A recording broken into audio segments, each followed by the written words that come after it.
Pero buenas tardes, bienvenido a todos los integrantes del auditorio. Gracias, Asís, por esta invitación. Para mí es bastante emotivo y muy importante, creo, el tema de trasplante cardíaco.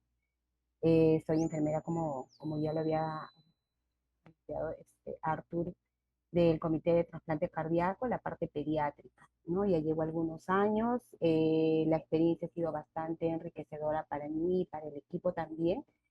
Y en esta oportunidad vamos a hablar sobre el manejo integral post-trasplante cardíaco pediátrico. Está dividido en dos partes la ponencia, si es que va a ser un poco larga, por favor, les pido si es que en algún momento se torna un tanto tedioso, me avisen para poder parar y hacer algún ejercicio de relajación.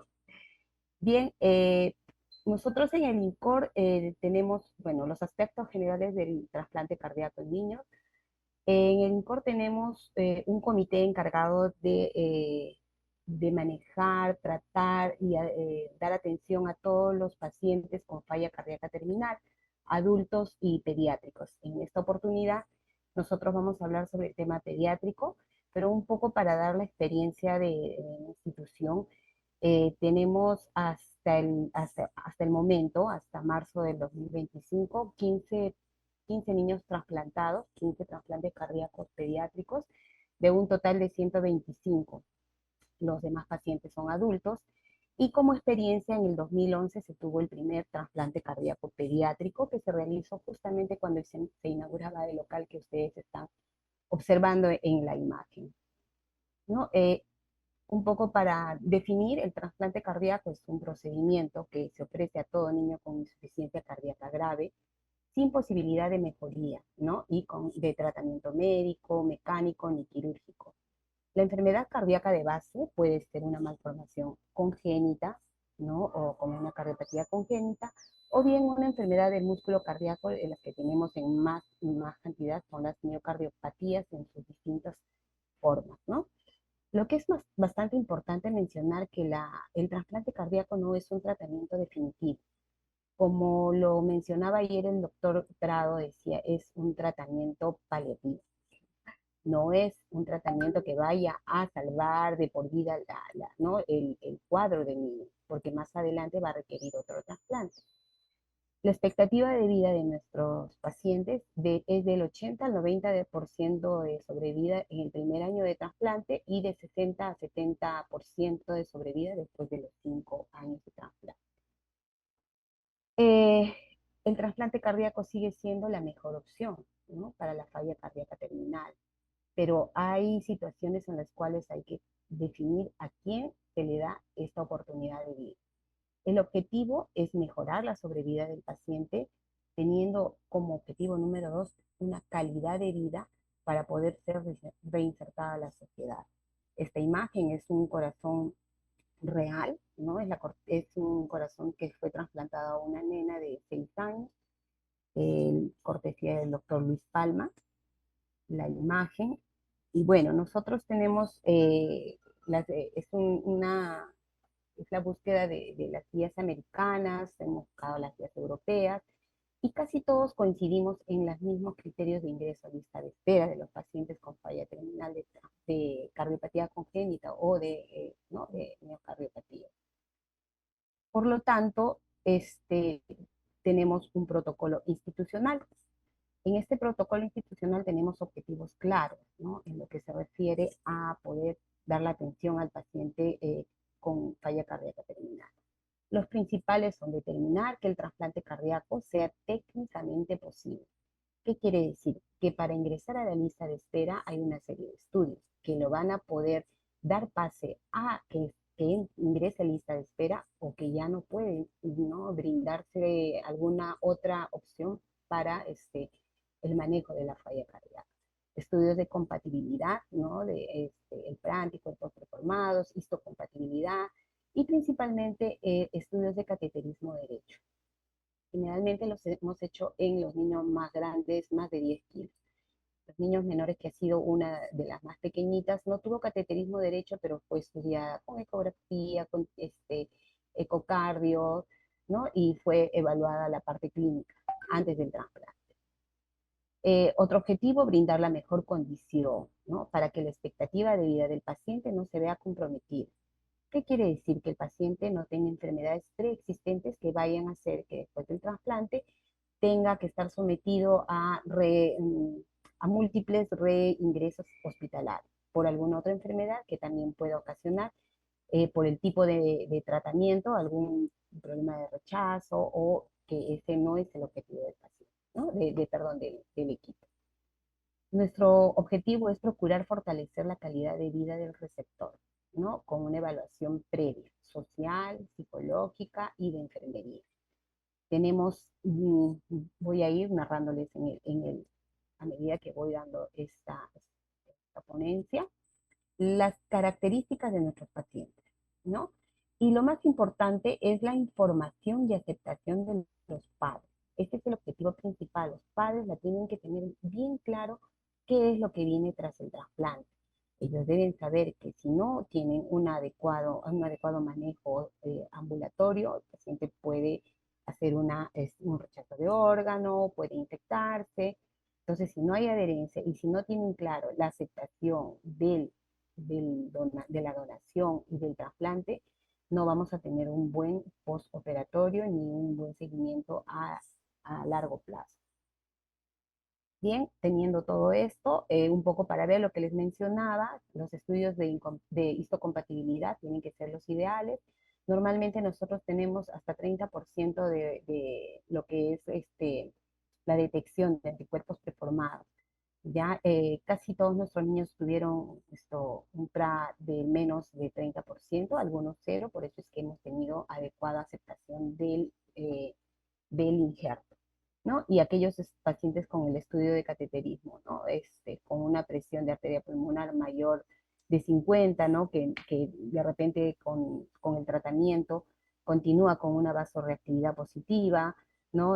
Va a trasplantes. Si el tratamiento con una vasorreactividad negativa sigue siendo muy alta, pasa a una asistencia mecánica y si el paciente pues logra tolerar después de serlo revaluado o de darle algún tipo de terapia previa, puede entrar a trasplante. Si es que no pasara eso, el paciente no es prioritario para trasplante. Y eso lo saben los papitos, ¿no? El trasplante cardíaco también tiene unas escalas. Como ayer lo mencionaba el doctor Prado, tenemos las escalas todavía que nosotros manejamos las de adultos.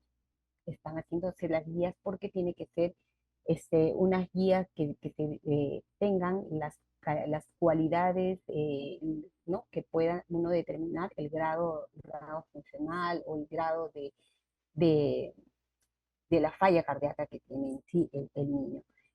Nosotros tenemos por lo general en grado 3 y grado 4, ¿no? Son aquellos pacientes que tienen múltiples ingresos hospitalarios en el año, que ya requieren de la administración de inotrópicos, algunos pacientes que ya están en una falla terminal y que ingresan a una asistencia circulatoria como ECMO, asistencia ventricular, en espera nada más el trasplante, que solamente el trasplante va a salvar su vida.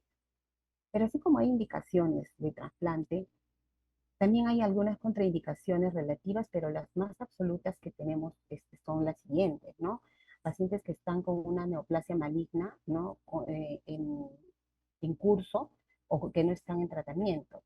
Pacientes con diabetes no controlada, porque recuerden que cuando el paciente va a ser trasplantado va a recibir un tratamiento inmunosupresor, que la principal o el principal órgano que va a ser un efecto secundario es el riñón. Entonces, el paciente si está cursando con una enfermedad renal o hepática grave, está contraindicado porque está haciendo una falla multisistémica. El niño cuando se instale la terapia inmunosupresora pues vamos a tener un rechazo, ¿no? O va a haber una pérdida tanto del órgano como del receptor. Bueno, obesidad mórbida en aquellos pacientes, generalmente en adultos, pero sí se ha visto en el mundo que hay pacientes que tienen obesidad mórbida y por lo mismo de la parte eh, del volumen y de la misma masa corporal están siendo contraindicados. En los adolescentes, pacientes que hacen consumo de drogas, ¿no? En en nuestro medio no ha habido, gracias a Dios, este tipo de pacientes.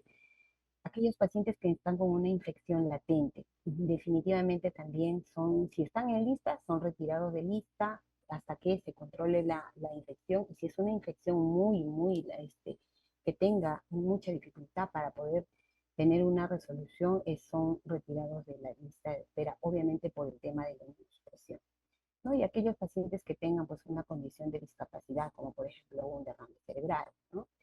Y lo principal es una contraindicación, ¿no? Que en conjunto se da, es aquel paciente que no es adherente al tratamiento. En el caso de cuando el paciente ya va a ingresar a la lista de espera, se evalúa al cuidador. Si son pacientes pequeños, se evalúa al cuidador. Si el cuidador no es adherente, el paciente no puede ingresar a la lista porque vamos a tener un fracaso pronto de trasplante, ¿no? En caso de los niños grandes también se les aplica un test, el test de Morinsky, para poder evaluar la adherencia al tratamiento. Y bueno, ese es lo que más o menos yo les estaba comentando de la selección del donante, que también tiene que ser el ideal para el niño, ¿no? Que tenga la compatibilidad también con el receptor, tanto histocompatible, el grupo sanguíneo, peso, talla, y todo eso es un conjunto de requerimientos para que el donante sea el ideal para nuestro niño. Aunque hemos tenido nosotros aceptación de donante marginal, como han podido observar ayer, que ha tenido mucho más peso del que nosotros requeríamos, y bueno, nos dio un poco de trabajo, pero ahí estamos, con un niño completamente sano, ¿no? Ahora, si bien es cierto, tenemos contraindicaciones absolutas que se da por una evaluación, esto no es una contraindicación, pero sí es una barrera para nosotros, ¿no? Bien, lo vuelvo a repetir, y como se mencionaba ayer, la baja tasa de donación, sobre todo en nuestro medio, es bastante baja, ¿no? En América del Sur somos uno de los últimos países que tiene tasa de donación. No sé por qué no salió acá, no salió, porque tenemos una muy baja tasa de donación. En el 2018 fue nuestro mejor momento, tuvimos 1.9, ¿no? Donantes por cada millón de habitantes, pero después de la pandemia tuvimos una caída muy radical, y actualmente por la última tasa que se nos ha dado de acuerdo al INEI, si no me equivoco, tenemos 1.6 donantes por millón de habitantes. Quiere decir que pues para nosotros es una barrera totalmente fuerte, ¿no? En lo que es la baja tasa de donación. Y como sabemos, el 60% de la donación de los donantes es para adultos, porque por el tema antropométrico es que muchos niños no pueden recibir un órgano de paciente adulto. Entonces tenemos una desventaja, tenemos una barrera muy, muy difícil, que es la baja tasa de donación. Y si no hay donante, no hay trasplante, ¿verdad? Hasta diciembre del 2024, 15 trasplantados pediátricos y 108 adultos. Como pueden observar, por cada año, acá en el 2011 que iniciamos fue nuestro primer trasplante, hubo tres adultos y el único niño. De ahí, todos los años solamente teníamos un niño. En el 2014 fue un año muy bueno, de 12 donantes. Como les decía, en el 2018 se trabajó bastante, inclusive con lo que es los medios televisivos, ¿no? Que hubo campañas sobre lo que es la donación. Ese año, a fines del 2018, inicios del 2019, tuvimos nuestro mejor momento, que fueron pues 3 niños en el 2018 y uno en el 2019. Íbamos bien hasta que vino la pandemia, ¿no? En el 2020 no hubo donantes. Acá en INCOR sí, bueno, tuvimos un paciente de trasplante hepático, más no cardíaco, ¿no? Pero fue de donante vivo, que fue su propio papá. Y ahí, en el 2022, iniciando el año, terminando la pandemia, tuvimos a nuestro primer trasplante, que fue un niño que, si es que no se aceptaba ese donante marginal, el niño ya no contaría con nosotros. Entonces, son dos tipos de donantes: donante ideal y donante marginal. Donante ideal es el que todos quisiéramos que sea con todos requisitos que se pide para poder recibir un injerto cardíaco, ¿no?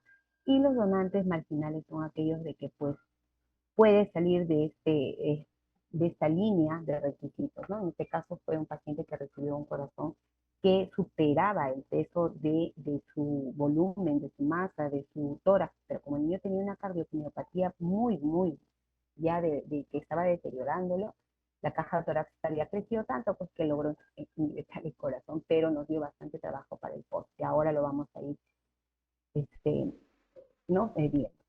Y es así que en el 2023 nuevamente se retoma la donación en niños.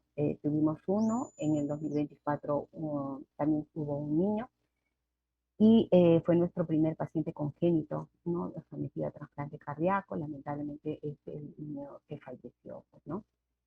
Y bueno, esa es la donación Licenciada, en disculpe, trasplante. disculpe que la corte, licenciada. Me indican que se escucha un poquito bajo.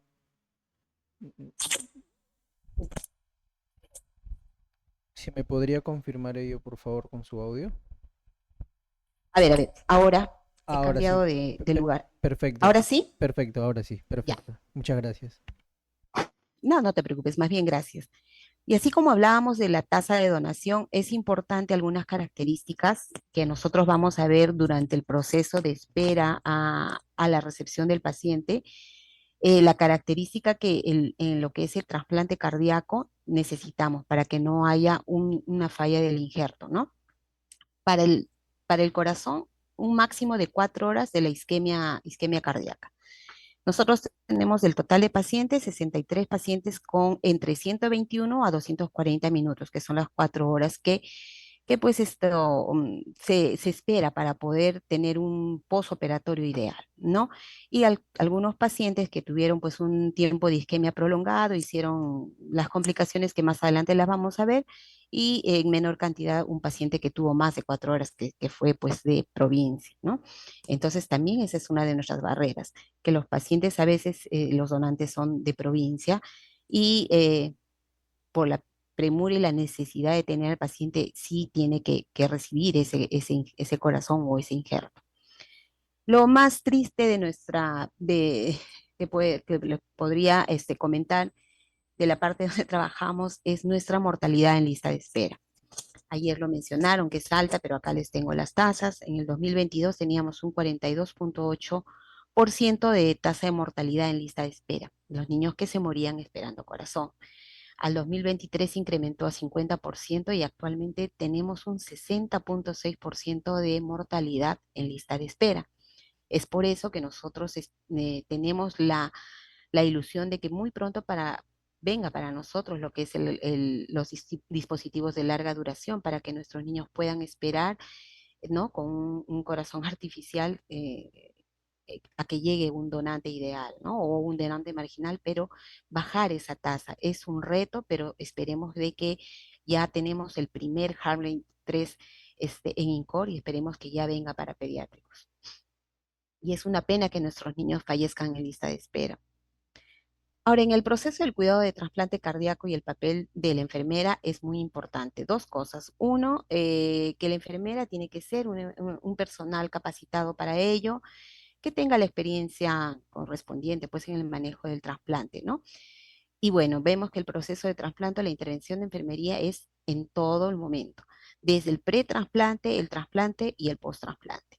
¿Cómo podemos hablar? El pretrasplante, el manejo de enfermería, ¿no? En lo que es el tratamiento de la insuficiencia cardíaca, en lo que es el estudio de pre-trasplante cardíaco. Nosotros intervenimos para poder hacer que se viabilicen todos los procesos, ¿no? de estudios. Y cuando ingresa a lista de espera, ya empezamos con la actividad educativa, sobre todo en los pacientes que están en lista de espera electivos, porque tenemos dos tipos de pacientes que vamos a ver, electivo y urgencia cero. Una vez que ya aquí en el ingreso a la lista de espera, identificamos al cuidador, generalmente es la mamá, porque casi en el 90% ha sido mamá, porque papá es el que trabaja, el que está en el seguro, ¿no? Y ahora nosotros tenemos la opción, la oportunidad, se le está dando a los niños que no son asegurados.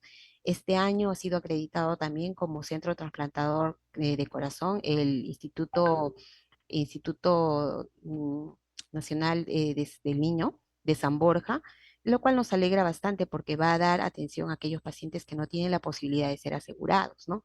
Y vamos a tener una lista única nacional de lista de espera. Bueno, en el trasplante, durante el trasplante, la enfermera también es parte del equipo de procura, ¿no? Que van a validar en la búsqueda y validación de un donante, potencial donante, ¿no? Ella se encarga también de hacer conjuntamente con su equipo multidisciplinario este trabajo y sobre todo dar la importancia a la preparación del paciente donante, ¿no? Tiene que ser un paciente que esté tan cuidado como un paciente que va a salir de UCI a UCIM. ¿Por qué? Porque tiene que ir en las mejores condiciones a su, a sala para que pueda ser un donante de los órganos que vaya a donar o que la familia haya aceptado donar, ¿no? También durante el trasplante, el personal de trasplante del receptor prepara al paciente receptor primero en el área hospitalaria, de ahí en sala de operaciones, hasta que se dé el trasplante cardíaco, ¿no? Antes en el explante, cuando nuestras colegas van a provincia o van a los otros centros donantes para poder hacer la exéresis del órgano, ¿no? Y en el trasplante cardíaco durante todo el proceso posoperatorio.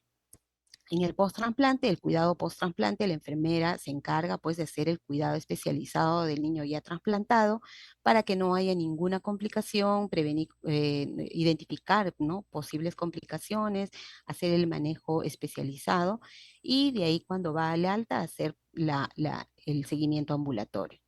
Una vez que ha salido de alta, el paciente ingresa a un programa de rehabilitación cardíaca, que ahí también es llevado por enfermera, ¿no? La enfermera de rehabilitación cardíaca hace un cuidado de 3 meses, hace el proceso de rehabilitación y de ahí la enfermera coordinadora de trasplante hace el seguimiento y monitoreo ambulatorio de nuestro paciente. Como ven, la enfermera está en todo el proceso de trasplante.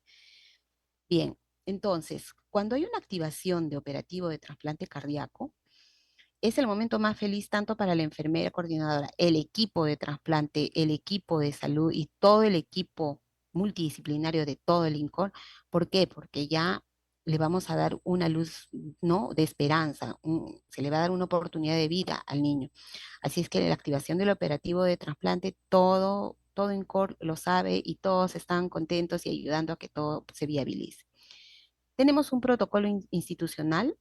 Bien, paciente electivo que está en su casa, la mamá es una cuidadora que está preparada, orientada, educada para poder afrontar el momento del llamado esperado, ¿no? De la activación del operativo.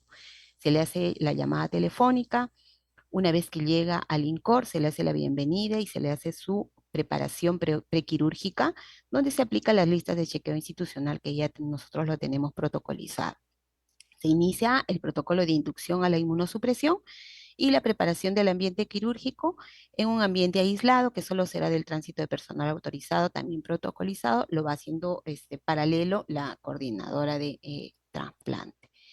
Bien, y si tenemos un paciente en urgencia cero, que es una prioridad en la lista de espera, es aquel paciente que esté hospitalizado, quizás que esté esté en asistencia ventricular o esté en ECMO o esté pues ya de los minutos cuentan para él, ¿no? Como vemos acá, repetidas hospitalizaciones por falla cardíaca, tiene un Intermax 3 o 4 como máximo, un paciente inestable que está hospitalizado, el niño que está luchando contra el tiempo y un niño que está en UCI, ¿no? Con los dispositivos que les mencionaba.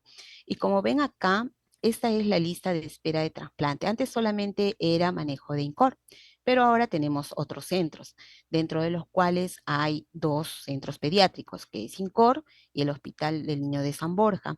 Y en adultos tenemos al Hospital 2 de Mayo, al Hospital Almenara y a INCOR, ¿ya? Entonces ahí hay una lista única donde hay prioridades para poder asignar el, el- el donante. Pero como todo es un trabajo de equipo, es prioridad el paciente pediátrico. Eso es ya, ¿no? Está protocolizado, ya está en una resolución. El paciente pediátrico es la prioridad. acá que es importante y me gustaría que, ¿no? resaltar que la unidad posoperatoria del paciente post-trasplante es una unidad especial. Nosotros tenemos una unidad de 2 cubículos que tiene una antesala que cuando se activa el operativo y es el posoperatorio durante los primeros 5 a 8 días, antes eran 10, ahora son menos, son 8 días, ¿no? Tenemos un cuidado donde se extreman las medidas de bioseguridad, ¿no? Entonces, la unidad posoperatoria tiene un ingreso restringido por bioseguridad, se extrema las medidas de protección, ¿no? De bioseguridad, tanto del personal como de la cuidadora que va a ingresar permanentemente. Solo el personal del equipo de trasplante por ser paciente con un inmunosuprimido.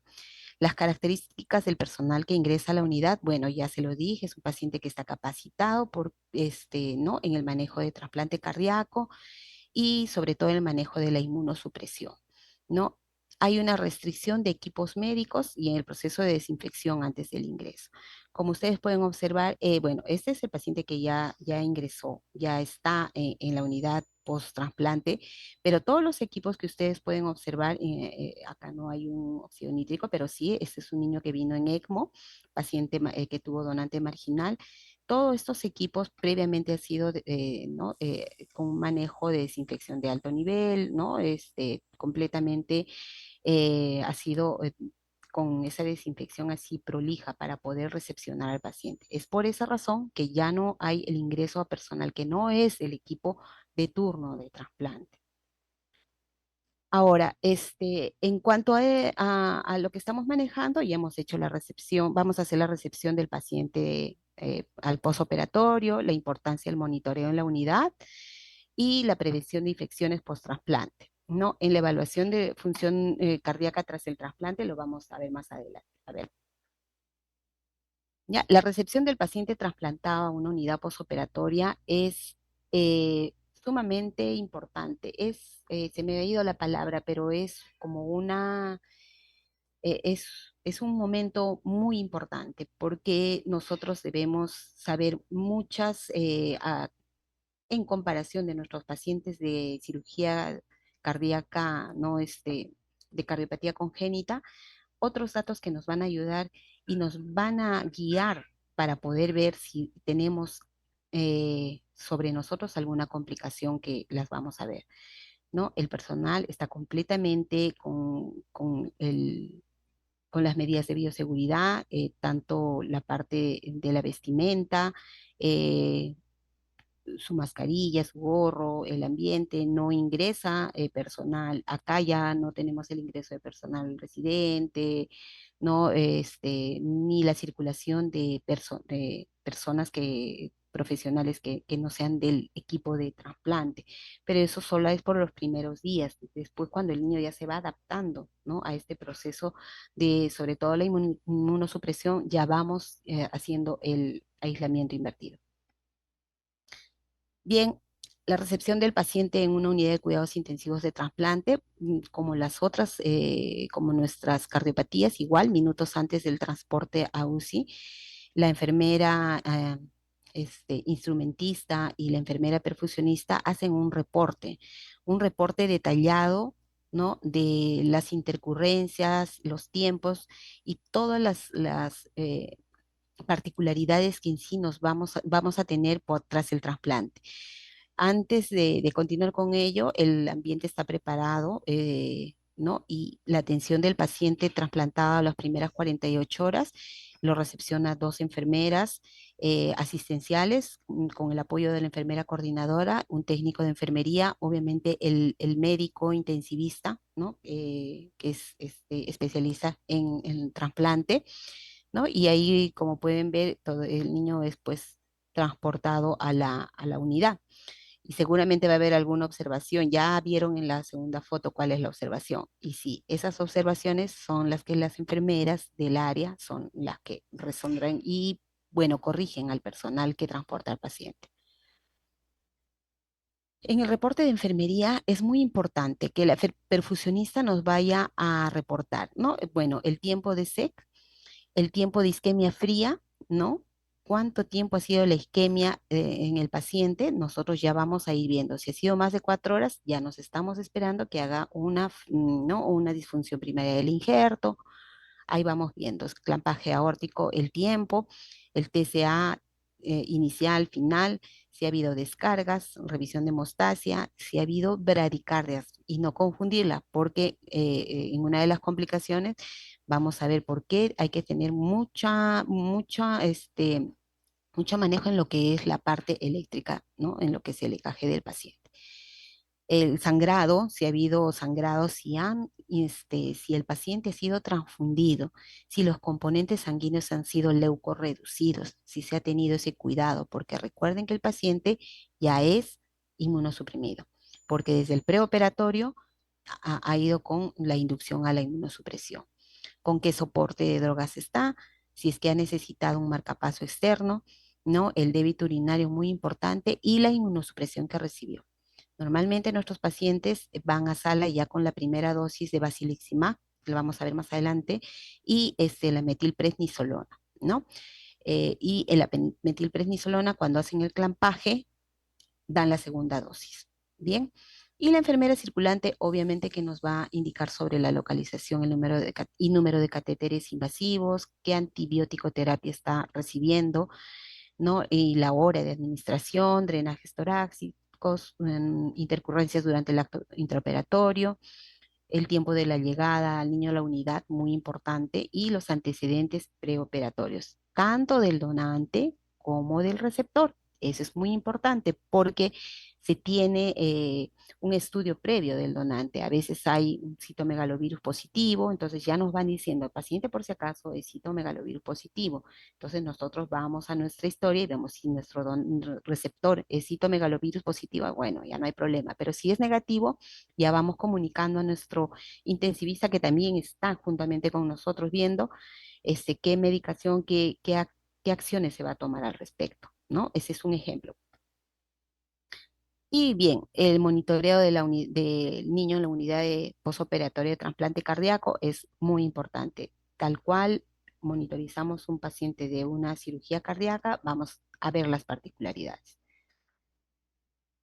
Bien, las dos enfermeras hacen previamente antes de que llegue el paciente, ya tienen ya sus actividades, cada una designadas, la enfermera 1, que ve todo el registro de funciones vitales cada 15 minutos durante las 2 primeras horas, hacen toda la atención, valoración, diagnóstico, intervención y el registro del CARDEX de enfermería, cuidado de la vía aérea, ¿no? La humidificación activa, todos los cuidados del paciente convencional, ¿no? De cirugía cardíaca. Y prepara todo el material de extubación de acuerdo a las guías de procedimiento si es que procediera. Lo ideal es que el paciente ese posoperado de trasplante cardíaco sea lo más pronto defocalizado, pero si es que su estado lo amerita, ¿no? Si es que el paciente vino en ECMO, pues obviamente que tenemos que ver otras particularidades, ¿no? Y lo más importante, la toma e interpretación del electrocardiograma. Y la enfermera 2 hace el inicio de drogas sinotrópicas, eh, ve si es que va a administrar inmunosupresión endovenosa, por ahí hay una indicación adicional, ¿no? La toma de exámenes de laboratorio, interpretación del AGA, cuidado de los catéteres invasivos y optimiza el cuidado de los drenajes torácicos. Si el niño está en ECMO, verifica las cánulas y todo el cuidado del paciente en ECMO. Bueno, el coordinador participa en la recepción, eso sí, hasta el momento de la recepción. ¿Y cuál es la importancia del monitoreo hemodinámico? ¿Qué nos permite? Nos permite identificar y prevenir a tiempo complicaciones propias del post-trasplante cardíaco en el niño, como por ejemplo hipertensión pulmonar. Si el niño tiene como antecedente un diagnóstico de hipertensión pulmonar, que casi todos lo tienen, pero que ha sido estudiado, tratado previamente antes del trasplante, ¿no? Y vemos cómo después del trasplante ese ventrículo derecho no se sobrecarga de las nuevas presiones que está recibiendo y no hace una falla, ¿no? Falla ventricular. Una falla primaria del injerto por ello, o disfunción ventricular derecha, rechazo agudo del injerto. Es el monitoreo adicional que se hace a diferencia de nuestro paciente de cirugía cardíaca convencional. Entonces, acá nosotros debemos reconocer signos clínicos y monitoreo permanente de los parámetros, muy importante. Presión venosa central, presión arterial media, si tuviera presión arterial pulmonar, ¿no? Medir el gasto cardíaco, no, usualmente no usamos el Swan Ganz, tenemos los otros medios, ¿no? La medida del gasto cardíaco y tener en cuenta los efectos de la denervación cardíaca para determinar una frecuencia cardíaca adecuada, ¿no? Entonces, y también se hace el monitoreo neurológico del paciente. Si el paciente está en ECMO, se hace adicionalmente todos los cuidados en ECMO, ¿no? Del paciente. Entonces, ¿por qué los efectos de la denervación? La denervación cardíaca es una afección producida tras el trasplante cardíaco, ¿no? Producida, pues se pierde, tiene una pérdida permanente de la inervación simpática del corazón. Esto provoca un aumento gradual de la frecuencia cardíaca, ¿no? Lo que hace que los pacientes tengan que mantener un volumen sistólico adecuado para sostener el gasto cardíaco. La denervación del corazón implantado hace que la enfermedad vascular del injerto sea un fenómeno que suele pasar por desapercibido a los primeros días, ¿no? O las primeras horas, pero que después las manifestaciones clínicas aparezcan en estadios avanzados, ¿no? De la enfermedad y sea ya pues un problema ya mucho más importante, ¿no? Entonces, como podemos ver ahí, ese corazón ya se le ha denervado, ¿no? Ya no tiene los nervios simpáticos, las cadenas simpáticas ya no son las mismas como cuando estuvo el corazón como en el paciente donante, ¿no? Y bueno, para eso, el monitoreo cardíaco post-trasplante debemos ver dos cosas: si hay fallo primario del injerto. ¿Qué es el fallo cardíaco? Fallo primario del injerto. Habiendo todo lo que hemos podido observar anteriormente, vemos que el desarrollo de la disfunción ventricular izquierda y derecha se presenta dentro de las primeras 24 a 48 horas post-trasplante. La causa probable puede ser que el organismo receptor forme anticuerpos anti-HLA, o sea, antileucocitario humano, hace inmediatamente un rechazo, ¿no? En contra del injerto donante.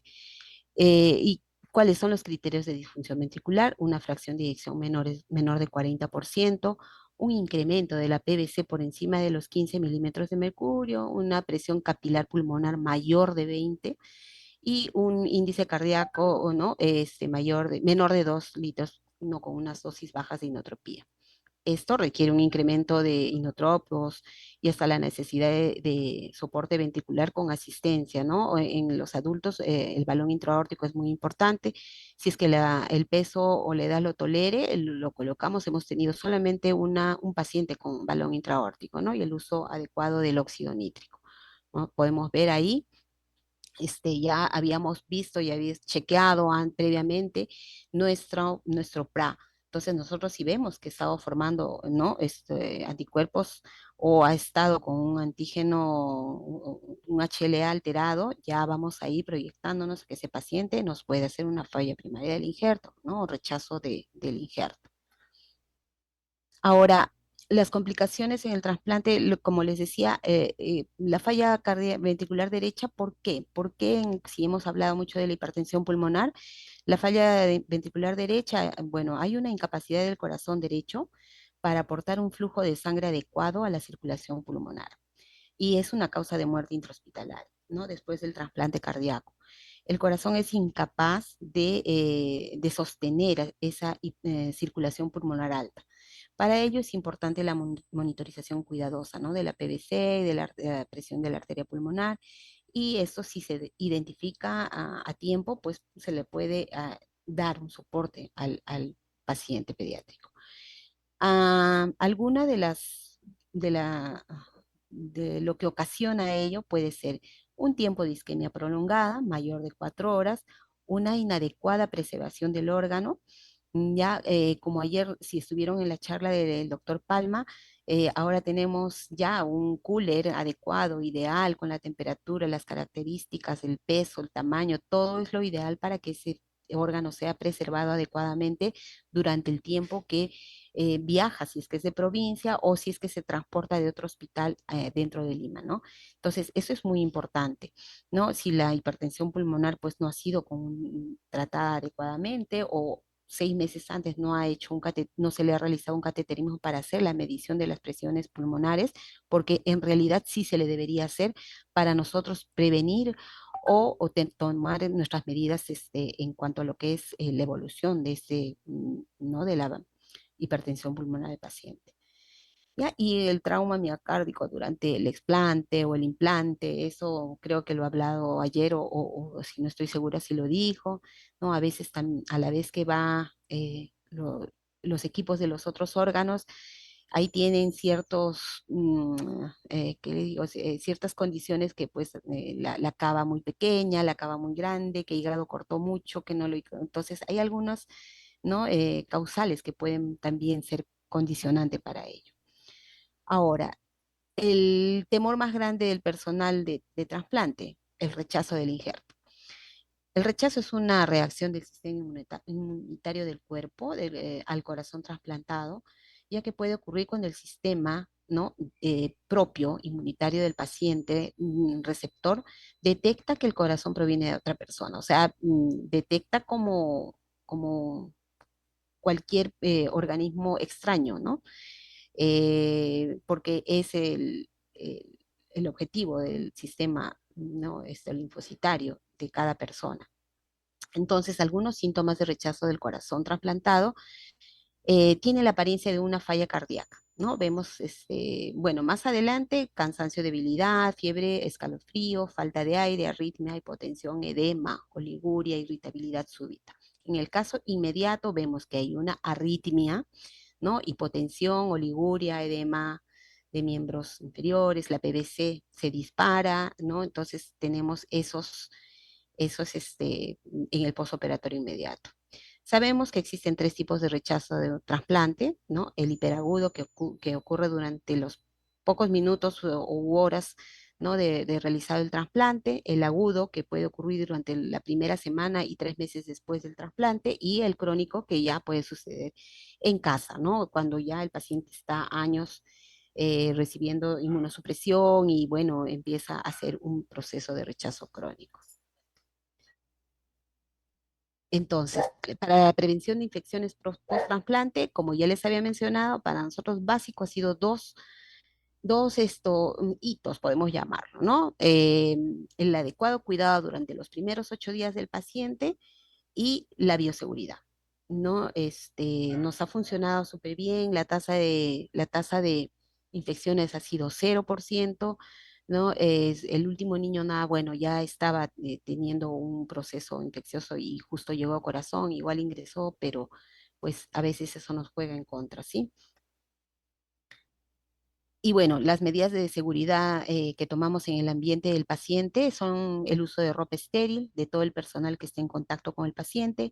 Hay un aislamiento respiratorio estricto. El paciente entra con una mascarilla N95, aunque a veces con el tema de la pandemia nos acostumbramos a la KN, ¿no? Es 90, la mascarilla, se evita el ingreso de personal con problemas que está cursando con algún problema respiratorio, dérmico o gastrointestinal, ¿no? Por el tema de la inmunosupresión. Y el lavado de manos estricto, eso ya está normado, ya está, es como que es parte de, ¿no? Si hay que dar el tratamiento, el primer tratamiento es lavarse las manos.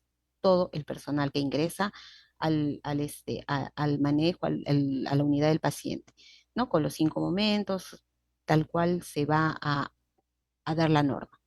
Y la desinfección de alto nivel en todo el equipo biomédico que ingresa a la unidad de trasplante cardíaco. Como pueden ver acá, inclusive ya cuando el niño está extubado, ya está caminando, también tiene que ser educado con las medidas de bioseguridad y la práctica de higiene de manos. Todos nuestros niños salen pues mucho más preparados, creo, que nosotros en el lavado de manos y en el uso del alcohol gel, porque se concientizan para ello, ¿no? Y lo último, protección contra infecciones potenciales. Como sabemos, los gérmenes oportunistas están, ¿no? cerca de un paciente inmunosuprimido. Eso quiere decir que tenemos que ayudarlo los primeros meses. Para ello, las primeras son el uso obligatorio de barreras de protección inclusive cuando el paciente ya salió de la UCI, ¿no? Del posoperatorio. ¿Ya? Porque ya empezamos a hacer un aislamiento invertido en hospitalización y tiene que conocer y manejar la mamá, la cuidadora y el niño sus medidas de protección, de bioseguridad. Los primeros 3 meses, bueno, aunque ya la higiene de ambos ojos y aplicación de gotas oftálmicas antibióticas como el ciprofloxacino, antes se daba durante 6 meses, ahora ya solamente durante el tiempo de hospitalización y de ahí ya lo suspenden. De la misma manera, la higiene oral con clorexidina y, ¿no? y la aplicación de la anistatina según guía. La aplicación de la anistatina para, ¿no? para poder contra infecciones contra los honguitos en la boquita, el paciente se adapta, él todavía va a casa con eso durante los 3 primeros meses. Y de ahí el médico que hace el control ya le va retirando ¿no? la aplicación de la anistatina. De igual manera, la higiene y aplicación de una crema antimicótica en forma diaria en las zonas interdigitales, en las zonas donde hay acúmulo de humedad y pliegues, ¿no? Porque es donde los honguitos te van a ir a dar refugio y pueden provocar una infección, ¿no? Y bueno, en lo que es el área hospitalaria, el cambio de los circuitos del ventilador mecánico y las infusiones de acuerdo a los protocolos y guías, ¿no? Como les decía, lo ideal en nuestros pacientes trasplantados sin ECMO, sin asistencia, es de focalizarlo lo más pronto posible, ¿no? Para evitar las infecciones. Y ahora el tratamiento inmunosupresor en trasplante pediátrico, que es muy importante para nosotros porque es el pilar, es nuestro mayor fuerza, es donde nosotros incidimos mucho porque de ello, de un adecuado tratamiento inmunosupresor va a depender la vida del paciente. Para ello, ¿qué es la inmunosupresión? ¿No? Consiste en la administración de fármacos con acción a nivel de la activación del crecimiento y proliferación de los linfocitos, con la finalidad de disminuir la respuesta inmunológica del organismo hacia el injerto, ¿no? Y se controla adecuadamente y las posibilidades de rechazo disminuyen en forma significativa. Pero para ello es una serie de medicamentos, como lo vamos a ver ahora. Nosotros tenemos un protocolo de inmunosupresión, ¿no? Que son 3 esquemas. La terapia de inducción, que es antes de que el niño ingresa a sala de operaciones, ahora lo vamos a ver, el protocolo, ¿no? Que es el basiliximab, ¿no? Son anticuerpos monoclonales que se administran por vía endovenosa. Es el único inmunosupresor endovenoso. Lo acompañamos de los corticoides de alta acción, que es en este caso la metilprednisolona endovenosa, ¿no? De acuerdo a la indicación, va juntamente con la administración del basiliximab, ¿no? Eso es antes de entrar a sala de operaciones y al día 4 del trasplante cardíaco, la segunda dosis. Tenemos una dosis de carga de 4 días que nos ayuda a proteger al paciente de, ¿no?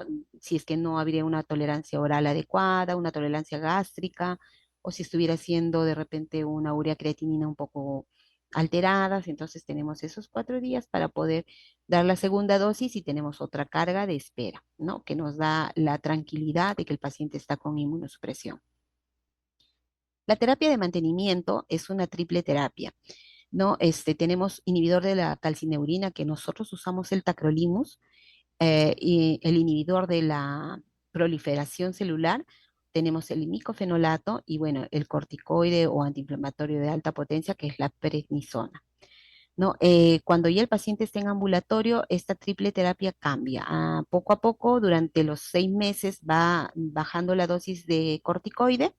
Si es que no hubiera ninguna complicación, efecto adverso, efecto secundario, ya va saliendo de corticoide.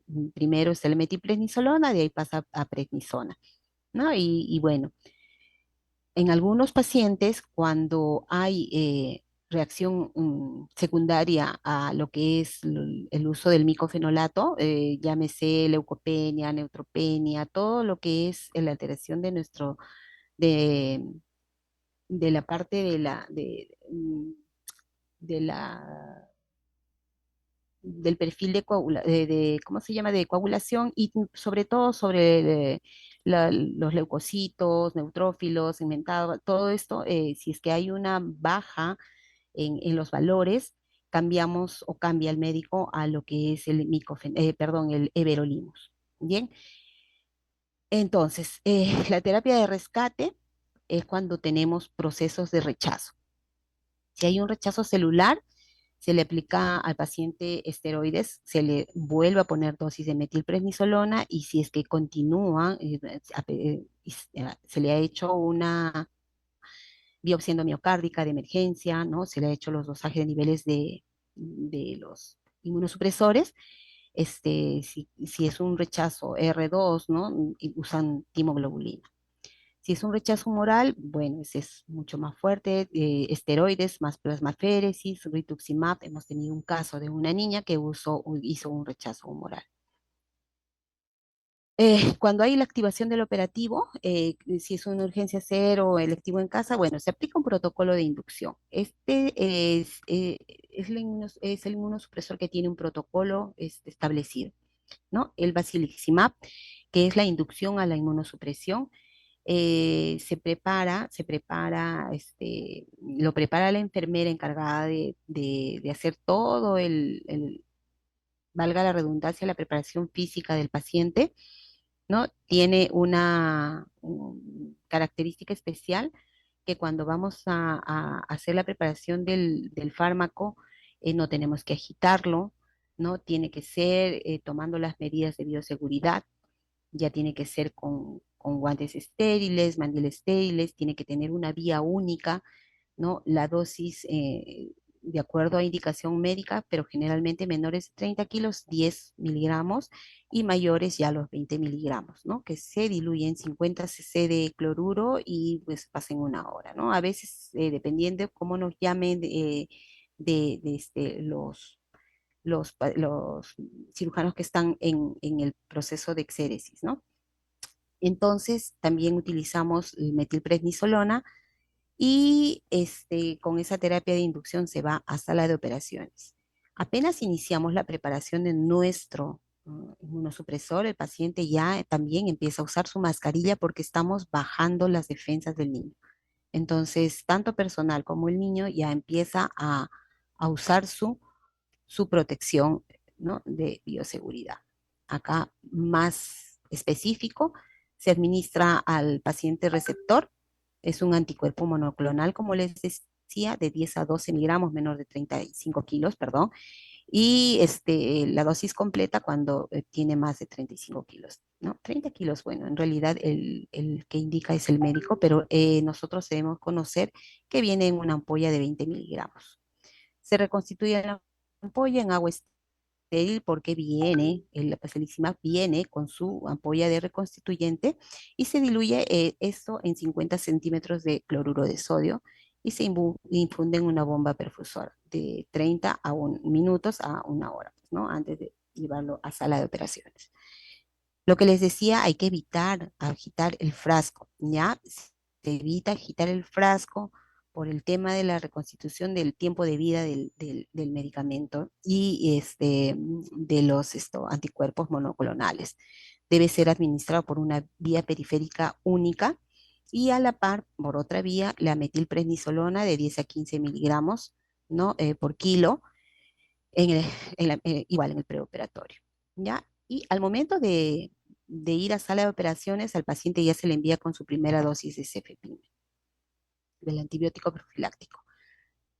Para poder tener una adecuada terapia de mantenimiento, que hemos hablado ya, que es la triple terapia, lo más importante es que tiene que estar tanto el cuidador como el paciente, si es que, si es que ya es un paciente grande, la adherencia al tratamiento. Si es que no hay una adecuada adherencia, o sea, si es que no ha comprendido cómo va a manejar sus inmunosupresores en casita, se le hace educación, reeducación, hasta que la mamá esté concientizada en que la dosis ideal, la hora de administración, ¿no? Y la importancia por cómo darle los medicamentos es de vital importancia. De eso va a depender la supervivencia de nuestro niño, ¿ya? Por eso acá le pongo que la educación es nuestro mejor aliado. ya la esquema de la triple terapia que ya les había ya, comentado. El tiempo máximo de duración de la inmunosupresión al tercer mes del trasplante, este, tiene ya se disminuye el riesgo de rechazo, ¿no? Al tercer mes del trasplante. Pero al tercer mes nosotros ya tenemos tres biopsias endomiocárdicas también tomadas y también tiene dosajes de niveles de inmunosupresión, en lo cual nos va a ayudar mucho para nosotros ver si es que hay riesgo o no de rechazo del injerto. En cuanto a que lo que es la terapia de rescate, como les estaba indicando, ¿no? Si hay un rechazo celular, eh, con deterioro hemodinámico, sin deterioro hemodinámico, dependiendo de las características o del estado del paciente, tenemos acá nuestros esquemas de inmunosupresión. ¿Qué es importante? Que el estado clínico del paciente nos va a indicar ello, ¿no? Tenemos que ver si hay una alteración en la función ventricular y el grado del daño miocárdico. ¿Con qué? Con las biopsias, ecocardio y la clínica del paciente. Si sabemos, tenemos cómo medir todos los inmunosupresores, creo que ahí dice inmunosupresores, bueno, es un error de escritura.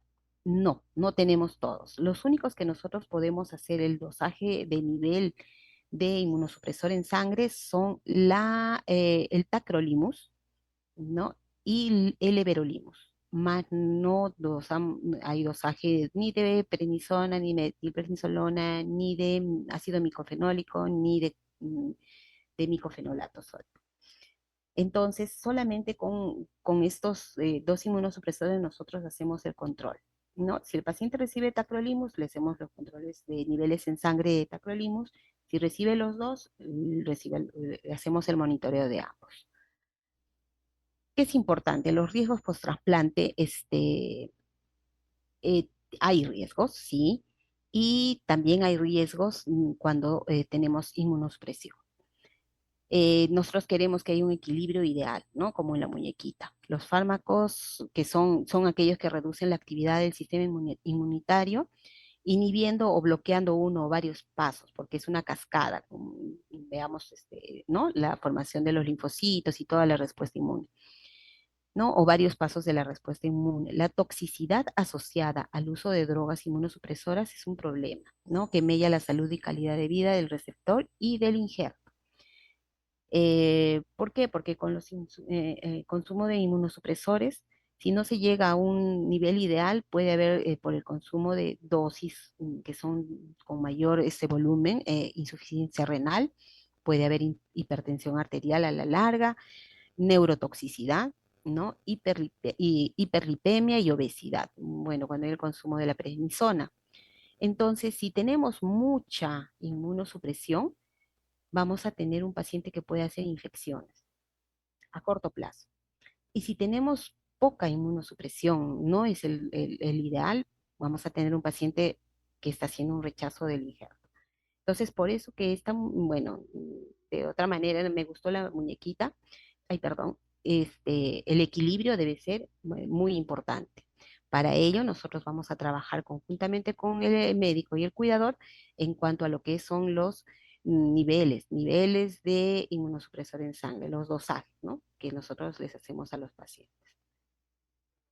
Entonces, ya habíamos hablado de las características que debe ver el papá, la mamá cuando hay rechazo en casa, que nuevamente está siendo licenciada, nuevamente está como si estuviera con la falla cardíaca, no sé qué le pasa, está con fiebre, muy irritable, llora, no quiere tomar nada, se le hincha el pie, le late en su cuellito, su vena, no sé qué es lo que tiene, es rechazo.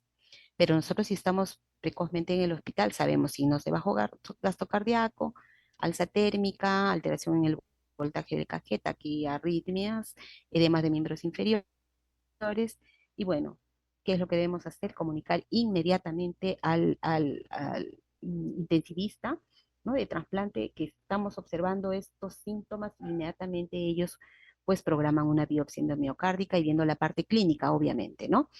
Si es que el paciente está en casa, se programa una hospitalización y si es que fuera rechazo, se instala una terapia de rescate. Entonces, lo que ustedes ven acá es real. Son pacientes míos, o bueno, no míos, del equipo, del grupo. Son pacientes niños que pues de pronto tuvieron no mala adherencia, sino a veces los niños tienes que educarlos y reeducarlos para poder llegar a un nivel óptimo. Este niño, inició al tercer mes de trasplantado, inició la rehabilitación cardíaca, vio que pues podía hacer el consumo de algunos alimentos, algunas frutas que están contraindicadas, y empezó a comer y a tomar su mandarina, su pomelo, él bastante, ¿no? Porque pensó que ya lo podía hacer. Cuando viene a su control, porque nosotros les hacemos los controles muy de acuerdo hasta lograr el equilibrio, ¿no? Entonces viene al control y sale este valor. Nosotros sabemos que durante los primeros 3 meses de trasplante, hasta 15, antes era hasta 20, pero ahora es hasta 15 el nivel de tacrolimus. Entonces, esta fue mi cara, sí, efectivamente. Creo que ahí yo me vi reflejada, se vio reflejada a la mamá se le volvió a dar la charla, se le hizo nuevamente el dosaje, pero previamente la doctora, la cardióloga de trasplante, se le llamó inmediatamente, modificó las dosis, se le hizo otro nivel, se le hizo biopsia y bueno, pero el niño ya había tenido una dosis muy alta los alimentos que estaba comiendo, tomando, habían activado, ¿no? La actividad del tacrolimus y pues fue un riesgo alto. Esto fue en noviembre. El niño en enero estaba en una UCI con una infección fuerte gastroenteral que requirió una unidad de cuidados intensivos. Felizmente se logró estabilizarlo y bueno, lo van a ver, el último él, que este niño con este proceso nunca más hizo algo que estaba fuera de su protocolo que se le dio al alta del paciente. No comió nada que no está indicado, no consumió nada que no estaba indicado, no hizo nada que no debería haber hecho y después mantuvo sus niveles. Este es otro niño. De igual manera, él fue trasplantado en septiembre, se estuvo logrando los niveles de 8, que ya estaba en abril, subió a mayo a 15, pero acá, como los niños cuando están trasplantados, al mes de trasplantados, parece que no hubiera pasado nada por ellos. Los niños son completamente ágiles, corren, saltan, hacen todo lo que no pudieron hacer durante el tiempo que estuvieron con la falla cardíaca. La mami lo vio, un niño muy responsable, dijo que tomaba muy adherido, 10 añitos, y lo dejó que él tome los medicamentos y no lo supervisó. Eso fue en mayo, que le tocó su control, perdón, en julio que le tocó, perdónenme, en julio que le tocó su control, igual, la misma cara de la enfermera, 3,87 y no cumplía ni un año de trasplante. Entonces, ¿qué pasó? Lo mismo, tuvimos que reformular la dosis, tuvimos que volver a hacer la educación y la educación y la educación y la concientización, ya no solo a la cuidadora, sino al niño, porque el niño no vio la consecuencia. Se le programó una biopsia también y bueno, él sí él está con un grado de rechazo R1, pero en observación solamente con monitoreo de inmunosupresores. Entonces, es importante, sí es importante el manejo de la inmunosupresión y también que la familia tenga que ver, ¿no? Se involucre mucho en lo que es la administración de la inmunosupresión. Este es el equipo de trasplante. Si logran ver algunos niños, son nuestros niños, son algunos, no se los voy a mostrar, no se los voy a esto, pero son niños que, si hay acá personal de INCOR, los ha visto bebés, los ha visto niños y ahora son unos adolescentes más grandes que algunos médicos y que con los pacientes. Esto fue el día miércoles que tuvimos control de nutrición y una charlita y pues un compartir con ellos, como siempre se hace con todo el equipo de trasplante. Mientras, Arthur, voy a poner la siguiente ponencia, que es la continuidad de ello. 5 minutos, 2 minutos, por favor, y vuelvo a colocar mi otra ponencia. Muy bien, Arthur. licenciada. Muchas gracias. Bien, estimados participantes, hemos finalizado con el primer tema del día de hoy. Mientras, bueno, la licenciada prepara su segunda diapositiva, aprovechar estos minutos para primero comentarles, vamos a brindar, puedes, si gustas, activar tu audio, ¿me confirmas, por favor? Hola, ¿me escuchan? Sí, Silvia, perfecto. Ok. Bueno, más que una pregunta, es unas felicitaciones a la licenciada Teresa, porque, pues, que acaba de dar algo, porque es muy importante sobre los cuidados, ¿no? Que acaba de mencionar, de los, más que todos, en el aspecto de enfermería. Pero mi pregunta va más allá de esto, o sea, quería preguntarle. Si bien es cierto que la enfermera tiene un rol muy importante en este nuevo enfoque, ¿no? Entonces esa implicancia, porque es el enfoque centrado en la salud y el bienestar general del paciente, ¿no? Ella ha abordado varios aspectos, tanto sociales, emocionales, y sabemos lo importante que es, ¿no? Para así mantener una mejor calidad del paciente. Entonces mi pregunta es, eh, la experiencia que ella tiene como coordinadora de trasplante cardíaco, cómo le ha ido el desarrollo de protocolos estandarizados y las guías clínicas que ha presentado y cómo el personal ha podido mantener una cultura de bioseguridad.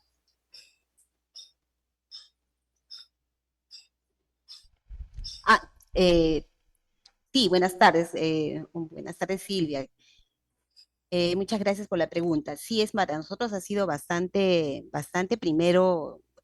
Voy a quitar la imagen porque se me ve, creo, distorsionada. Que observe. Miren pequeño. Ya, para Nos dice nosotros, que creo que está NPI filtrado. Para nosotros lo más importante ha sido, al inicio, como saben, trabajamos un poco con unas guías que eran más como adultos fue los primeros que empezaron el, el programa de trasplante, nosotros nos fuimos adaptando. Pero con ello ya fuimos haciendo las guías propias en conjunto y las particularidades que tomamos fueron aquellas, viendo las experiencias de otros centros trasplantadores.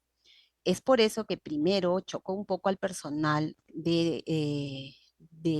equipo de salud, perdón, de pediatría, eh, el realizar estas prácticas de bioseguridad. Pero vimos que daba bastante buenos resultados y de esa manera fueron adheridos. Ahora, tenemos una acreditación por la Young Commission International y eso nos hizo de que nosotros tuviéramos eh, hacer guías de procedimientos relacionadas al manejo de trasplante, a la bioseguridad del paciente. Entonces, esas guías ya se han establecido, eran pediátricas, pero después se ha unificado, como a nivel mundial es el programa de trasplante cardíaco adulto pediátrico, no existe un trasplante, o sea, no existe un programa solo pediatría y solo adultos. Lo mismo se nos pidió y se ha hecho conjuntamente con la coordinadora de adultos,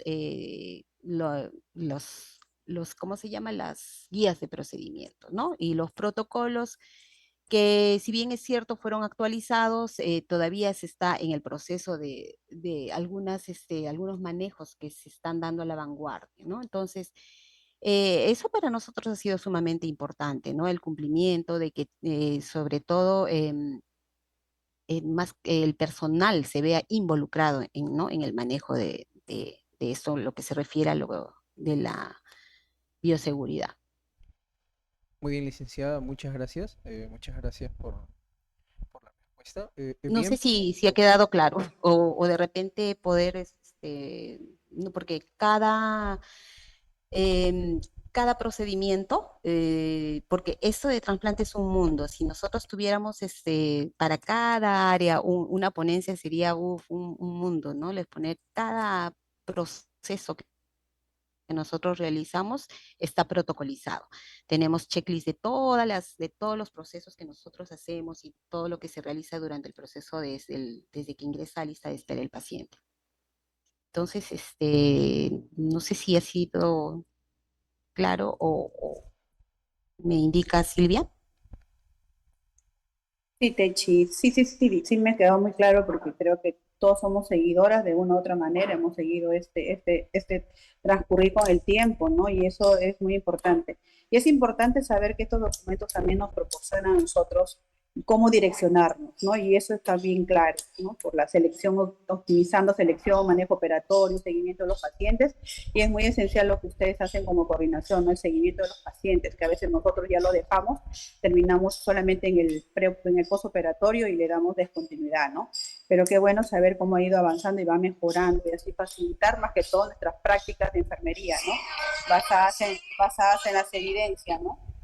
Y eso, felicitaciones, Teresa, muy bueno. Gracias, buen aporte. Gracias. Muy bien, licenciada. También tenemos, bueno, al parecer una consulta de Liliana. Liliana, ¿puedes activar tu audio? Sí, buenas tardes con todos.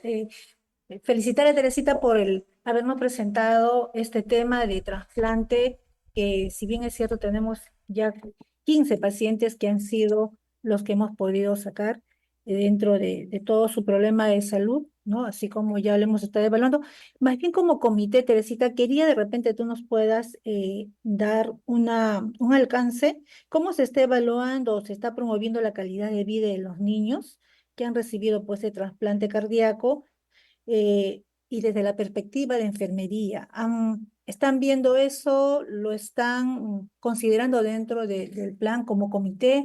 Y eso se proyecta porque el seguimiento ahorita lo está haciendo pues como coordinadora lo haces a los niños dentro de la actividad del comité, ¿no? Si nos puedes dar un alcance acerca de ello, te voy a agradecer. Muchas gracias. ¿Te refieres a la calidad de vida? Si hay algo para medir, sí.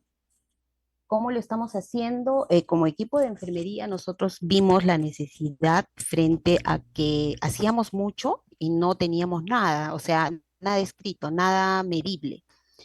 Entonces, con la coordinadora de adultos, conjuntamente, la licenciada Yulma Donaire, decidimos una base de datos de seguimiento del paciente trasplantado, adulto y pediátrico. En realidad, todo lo que va a salir es, después de esa base de datos, es cómo estamos con los niños, cuál es la calidad de vida que tienen nuestros pacientes trasplantados. ¿No? Estamos en el proceso, estamos corriendo como cual bólido para terminar los infinidad de datos que que se nos ha dado, abierto con cada ítem que nosotros propusimos en la investigación. Y yo creo que algo que pueda refrendar nuestro trabajo va a ser con eso, ¿no? Con investigación. Porque para hacer la calidad de vida, nosotros medimos eso, ¿no? La supervivencia, si ha habido complicaciones, ¿no? Y íbamos nosotros con una calidad de vida al 100% hasta el 2024. No teníamos ni un paciente fallecido, porque también es con pacientes fallecidos, y pacientes con complicaciones todas resueltas, pero esos diagnósticos son médicos, más no de enfermería. Y es justamente con esa base de datos que se ha hecho para enfermería, se va a lograr, ¿no?